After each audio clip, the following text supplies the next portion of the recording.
Hi friends, അപ്പോൾ ഇതാ നമ്മൾ രാത്രി 10 മണി കഴിഞ്ഞിരിക്കുന്നു കേട്ടോ. നമ്മൾ പുറത്തേക്ക് പോകാൻ പോവാണ്. ബീച്ചിലേക്കാണ് പോകുന്നത്. അപ്പോൾ ഇതാ ഞാനും മോളും മാറ്റി നിൽക്കാം കേട്ടോ. ഹായ് പറയ്. ഹായ് പറയുമ്പോൾ ഹായ് ഹായ്. അപ്പോൾ ഇതാ അതിന് ശേഷം നമ്മൾ ഓരോ ഫോട്ടോസൊക്കെ എടുത്ത് നിന്ന് അപ്പോൾ മോൾക്ക് കണ്ണാടി ഇട്ട് കൊടുത്തിനു. കൂളിംഗ് ഗ്ലാസ് വെച്ചെടുത്തതിൻ്റെ ആ കുളൂസാണ് ഇപ്പോൾ കാട്ടുന്നത് കേട്ടോ. അത് കഴിഞ്ഞതിന് ശേഷം ആശിംക വരുന്ന വരെ നമ്മൾ കുറച്ച് ഫോട്ടോസൊക്കെ എടുത്ത് അങ്ങോട്ടും ഇങ്ങോട്ടും നിന്ന് ഫോട്ടോസൊക്കെ എടുത്ത് കഴിഞ്ഞതിന് ശേഷം ആശിംക വന്നപ്പോൾ ആശിംകൻ്റെ കൂടെ ഒരു ഫോട്ടോസ് എടുത്ത് നമ്മൾ നേരെ ബീച്ചിലേക്ക് പോവാണ് കേട്ടോ. വണ്ടിമേലാണ് ബീച്ചിലേക്ക് പോണത്.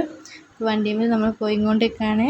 അപ്പോൾ പോയി അവിടെ എത്തിയതിന് ശേഷം നമ്മൾ ഇതാ ബീച്ചിലെത്തിയതിന് ശേഷം ഒരു സ്ഥലത്ത് വണ്ടി പാർക്ക് ചെയ്ത ശേഷം നമ്മളിതാ ബീച്ചിൽ നടക്കുകയാണ് കേട്ടോ.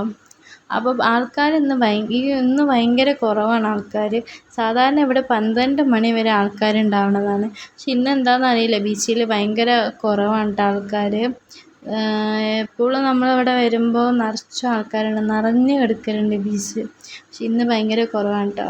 അപ്പോൾ ഇതാ നമ്മൾ ഇനി ഉപ്പിലിട്ട വാങ്ങാൻ വേണ്ടി പോവാണ് കേട്ടോ.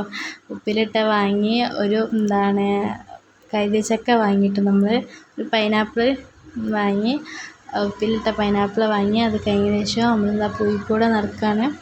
പൂയിക്കൂടെ നടന്ന് നമ്മളിതാ ഇവിടെ ഫുള്ള് അടിപൊളിയായിട്ട് മന്തി കഴിക്കാൻ വേണ്ടി മന്തി ഹൗസിലേക്ക് നമ്മളിതാ മന്തി കഴിക്കാൻ പോവാണ്. അപ്പോൾ മന്തിന് അതാ നമ്മൾ മന്തി കഴിച്ചുകൊണ്ടിരിക്കുകയാണ്. എൻ്റെ മോള് പ്ലേറ്റിൽ ഒറ്റയ്ക്ക് കൊടുത്തിരിക്കണേ, വരി കൊടുത്തിട്ട് ഒക്കെ വേണ്ടാന്ന്. അപ്പോൾ ഒറ്റയ്ക്ക് വേണമല്ലോ, അപ്പോൾ ഒറ്റയ്ക്ക് കഴിക്കാൻ പോവാണ്. ഇതാ ആശിംക ഇതാണ് കേട്ടോ വീട്ടിൽ. എൻ്റെ ഞാൻ ഒരു ക്വാർട്ടർ ബീഫ് മന്തി, ഒരു ക്വാർട്ടർ അൽഫാം മന്തിയാണ് കേട്ടോ ഓർഡർ ചെയ്തത്. അൽഫാം എനിക്കാണ് കേട്ടോ, ബീഫ് ഹസ്ബൻഡിന്. അപ്പോൾ ഇതാ മോള് കഴിച്ചുകൊണ്ടിരിക്കുകയാണ്. ലാസ്റ്റൊക്കെ കഴിച്ച് കഴിഞ്ഞതിന് ശേഷം ഒരു മിൻറ്റ് ലൈമും നമ്മൾ ഓർഡർ ചെയ്ത് ഒക്കെ കഴിഞ്ഞ് ബില്ലും കൊടുത്ത് നമ്മളിതാ തിരിച്ച് വീട്ടിലേക്ക് തന്നെ പോവാണ് കേട്ടോ. അപ്പോൾ ഇന്നത്തെ വീഡിയോ എത്തുള്ളൂ. അപ്പോൾ വീഡിയോ ഇഷ്ടപ്പെട്ടാൽ ഒന്ന് ലൈക്ക് ചെയ്ത് സബ്സ്ക്രൈബ് ചെയ്ത് സപ്പോർട്ട് ചെയ്യണേ.